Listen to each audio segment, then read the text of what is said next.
মিরেশরে পূজা মণ্ডপ পরিদর্শন ও শুভেচ্ছা বিনিময় করলেন উপদেষ্টা ফারুকী আজম। জাতীয় নির্বাচন নিয়েও দিলেন বার্তা।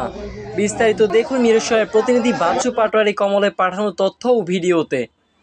চট্টগ্রামে মিরেশরে শারদীয় দুর্গোৎসব উপলক্ষে বিভিন্ন পূজা মণ্ডপ পরিদর্শন ও শুভেচ্ছা বিনিময় করেছেন অন্তর্বর্তী সরকারের মুক্তিযুদ্ধ বিষয়ক এবং দুর্যোগ ব্যবস্থাপনা ও ত্রাণ উপদেষ্টা ফারুকী আজম। সোমবার 29 সেপ্টেম্বর দুপুরে তিনি খৈয়াছড়া শ্রী শ্রী কালীমাতা বিগ্রহ মন্দির, শ্রী শ্রী মহামায়া মন্দির, রামলোচন মহাজন বাড়ি দুর্গাপূজা এবং মিরেশরাই কেন্দ্রীয় জগদীশ্বরী কালী বাড়ি সহ বেশ কয়েকটি পূজা মণ্ডপ ঘুরে দেখেন।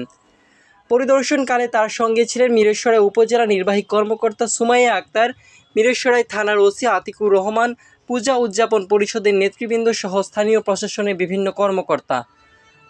পূজার পরিবেশ ও আয়োজন সম্পর্কে খোঁজখবর নেন উপদেষ্টা, শুভেচ্ছা জানান সনাতন ধর্মাবলম্বীদের।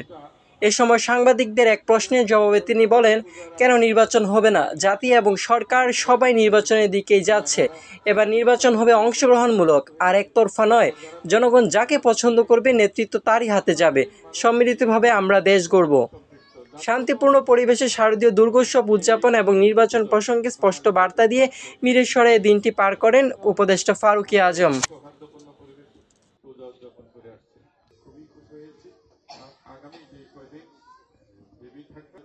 নিজের জন্য, পরিবারের জন্য এবং দেশের জন্য সবাইকে ধন্যবাদ।